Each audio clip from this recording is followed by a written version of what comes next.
कर जगामध्ये जाऊ, मी काही तुला जबरदस्ती करणार नाही.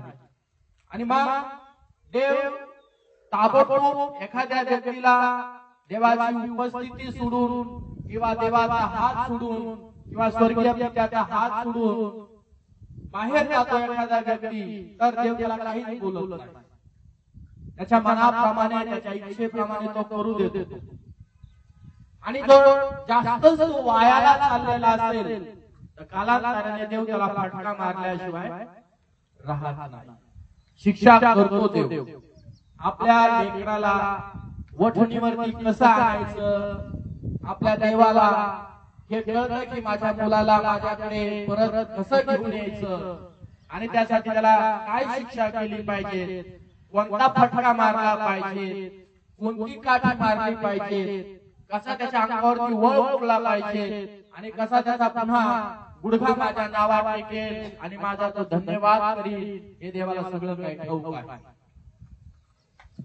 आणि मग या वचनामध्ये देखील आम्ही पाहतो की देवाची मुलं नामी आणि त्या ठिकाणी रूथ पण देवाची मुलगी झालेली आहे. आणि त्या ठिकाणी आम्ही पाहिलं की दोघी जणींनी आपल्या जीवनामध्ये चांगला निर्णय घेतला. आणि तुम्ही आम्ही पाहतो की त्यांना ही आनंदाची बातमी कळाली की आता देवानं आपल्या लोकांची काळजी घेणं ठरवलेलं आहे. म्हणा आमेन. तर आज पण आमची देव काय घेतो, अन्न असू द्या, वस्त्र असू द्या, आत्म्याचीही देव काळजी घेतो. आणि जे काही आम्हाला लागणाऱ्या गरजा परमेश्वर पुरवत असतो. आपण देवाबरोबर विश्वासू राहणं फार महत्वाचं आणि फार गरजेचं आहे. आणि परमेश्वराच्या वचनामध्ये आम्ही पाहिलं की नामीचे डोळे केव्हा उघडले, जेव्हा त्याच्या जीवनामध्ये नुकसान झालं. नुकसान काय झालं, नवरा आणि 2 मुलं मरण पावले आणि एक सून अर्था नावाची तिला सोडून निघून गेली. बघा. आणि मग तिला पश्चाताप व्हायला लागला आणि मग तिला ठरवलं की आपण पुन्हा एकदा परमेश्वराच्या मंदिरामध्ये जाऊया, येशू मसीह. आणि मग देवाचा हात सोडल्यामुळे तिच्या जीवनावरती काय परिणाम झाला हे तुम्ही आम्ही पाहिले. जगात जगत असताना देवाचा हात कधी सोडू नका. सगळे हात सुटले तरी चालेल, पण आम्ही सगळे हात सुटले तरी पण एक हात कधी सोडायचा नाही, तो म्हणजे प्रभु के हाथ है मेरे साथ, मुझको कोई डर नहीं है. बोलो, प्रभु के हाथ है मेरे साथ, मुझको कोई डर नहीं है. बोला, hallelujah hallelujah hallelujah hallelujah hallelujah hallelujah hallelujah. ले चलता और संभालता मुझे, ले चलता और संभालता मुझे, आखिर तक वो चलाता है, आखिर तक वो चलाता है. प्रभु के हाथ है मेरे साथ, मुझको कोई डर नहीं है. बोला, प्रभु के हाथ है मेरे साथ, मुझको कोई डर नहीं है. शेजाऱ्याला सांगा, प्रभूचा हात तुझ्यावरती आहे, प्रभूचा हात माझ्यावरती आहे. फार सुंदर वचन तुम्ही आम्ही पाहतो की नामीने या ठिकाणी पश्चाताप केला. काय केला?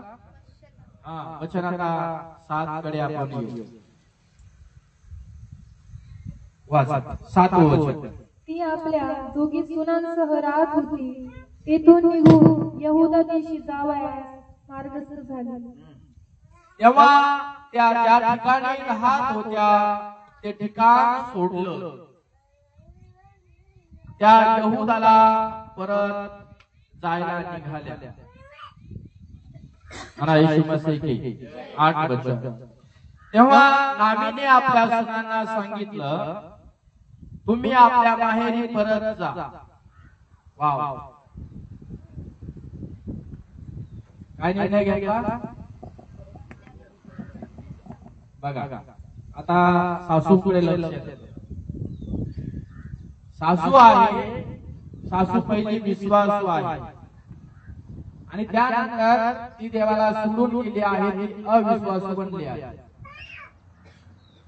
त्यानंतर तिसरा मुद्दा मी पाहतोय की ना परत देवाच्या वचनाची आठवण केली. देवाकडे परत फिरण्याचा तिने निर्णय घेतला. पण आपल्या 2 सुनांना आता ती जबरदस्ती करत नाही सेवा कार्य करण्यासाठी. म्हणा आमेन. आता या दिवसांमध्ये तुम्ही आम्ही पाहतो आपल्या घरामध्ये ज्या सुना आहेत आणि त्या विधवा आहेत. पण विधवा सुनांना ती असं कधीच म्हणत नाही की आता तुम्ही माझ्या प्रभूची सेवा कार्य करा, माझ्या प्रभूची प्रार्थना करा, माझ्या प्रभूचे तुम्ही गाणे गा, माझ्या प्रभूची तुम्ही उपासना करा, माझ्या प्रभूचे तुम्ही उपवास करा, माझ्या प्रभू बरोबर नांदण्यासाठी पुन्हा त्याच्या मंदिरात माझ्या बरोबर चला, तो तुम्हाला आशीर्वाद देईल. आजच्या भाषेमध्ये पवित्र शास्त्र आपल्याकडे आहे. तर आजची असं म्हणू शकते की नामी असं म्हणत नव्हती, सुनबाईनो चला तुम्ही माझ्या घरामध्ये आलेले आहात, तर माझ्या सुना या नात्याने मी तुम्हाला जबरदस्ती करते की तुम्ही हे बायबल ग्रंथ देवाचा वाचा. कधीच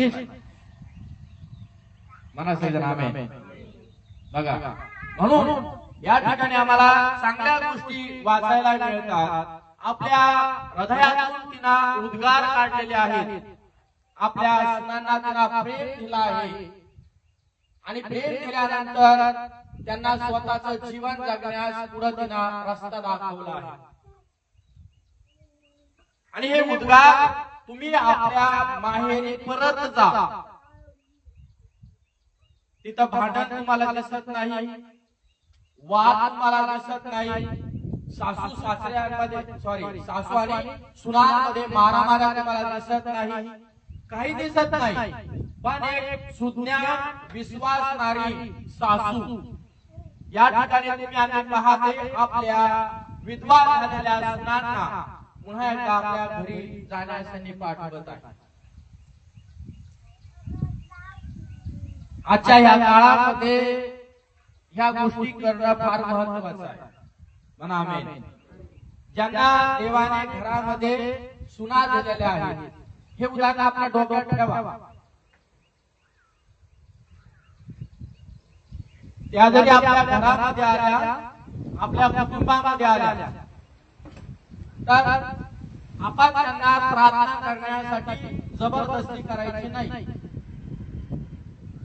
बायबल वाचण्यासाठी जबरदस्ती करायची नाही, उपवास करण्यासाठी जबरदस्ती करायची आणि चर्चला येण्यासाठी पण जबरदस्ती करायची नाही.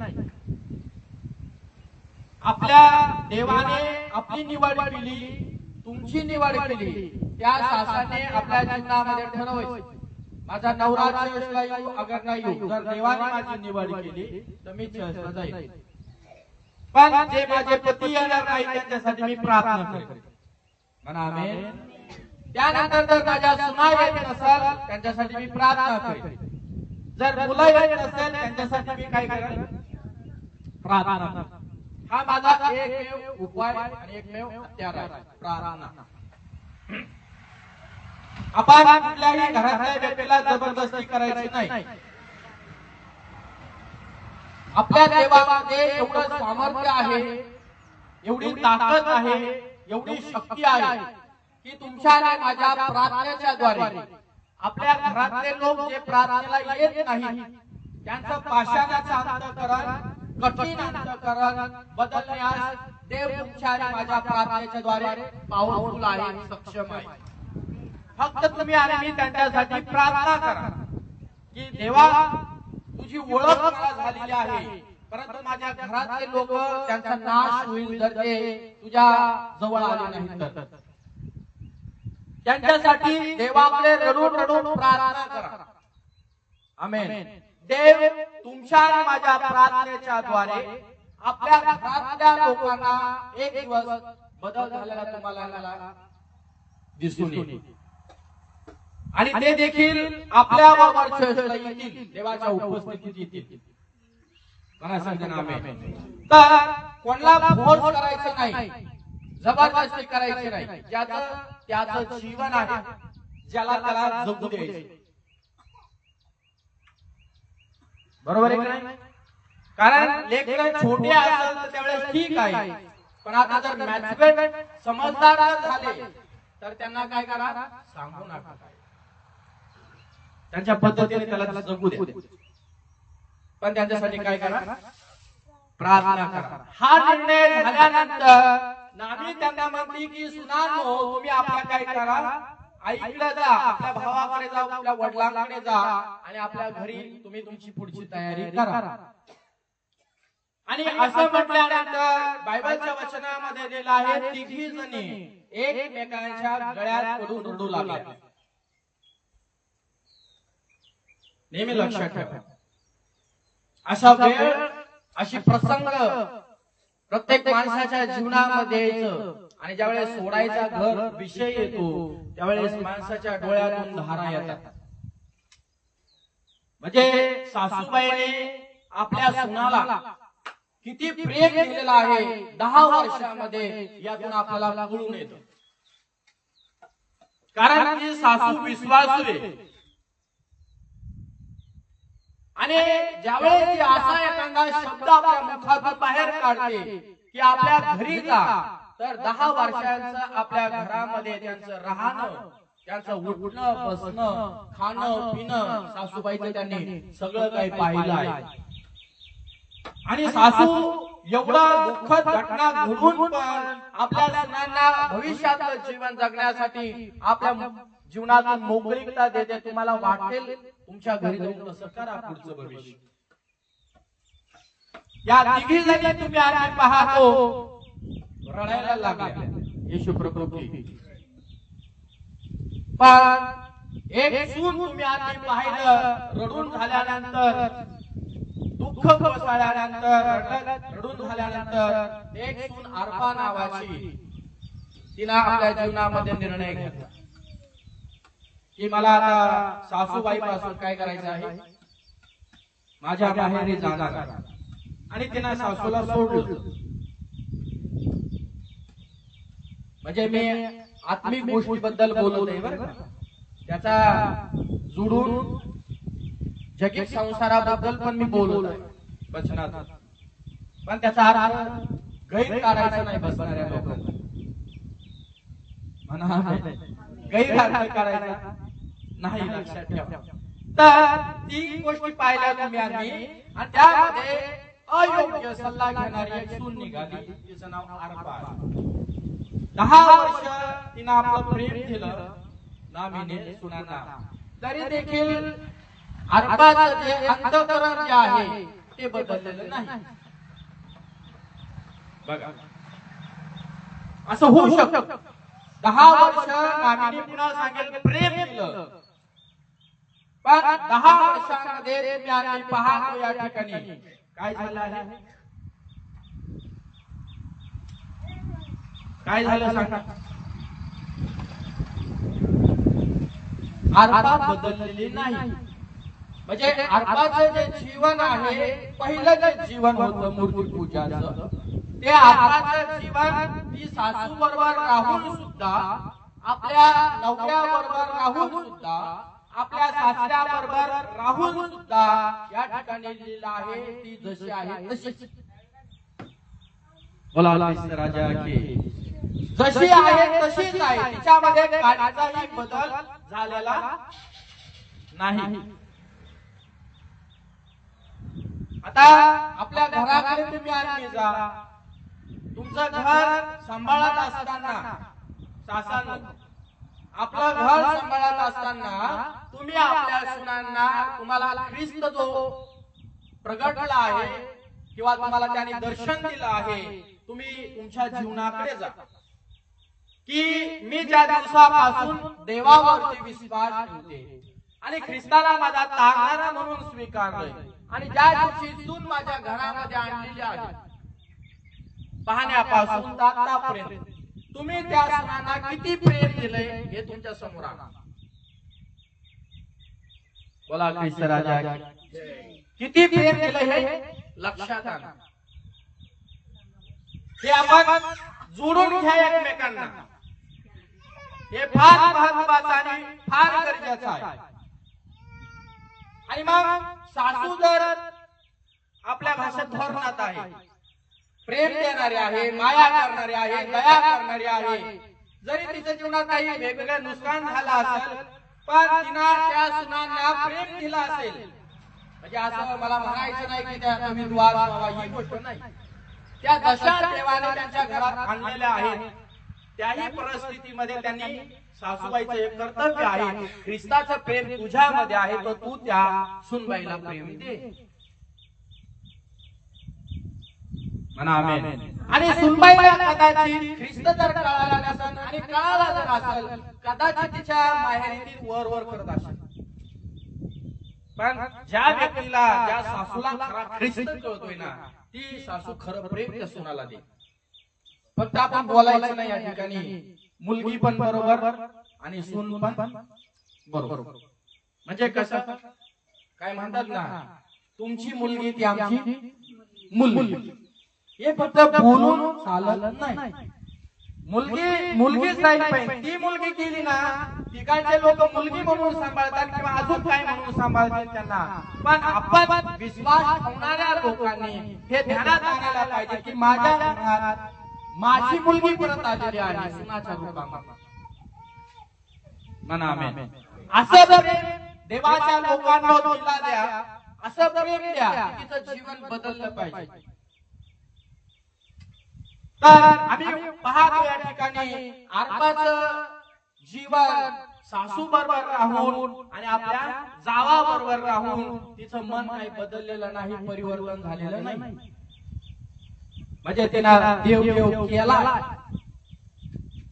आहे ना, देव देव केलाय, फक्त गळ्याच्या वर वर केलाय. सासूबाई म्हटली असं ना असं तर बरोबर तसं वर वर वर वर केलाय, कारण तिनं असा निर्णय घेतला नसता. जर त्याच्यामध्ये परिवर्तन झालेलं असेल, सासू परिवर्तन पहा, तर सासूचं परिवर्तन ख्रिस्ताच्या स्वरूपामध्ये सुनांना मिळालं पाहिजे, सुना बदललेल्या पाहिजे. जर सून बदललेली नाही तर तिने सेवा कार्य केलेली असेल, सासूबाईकडे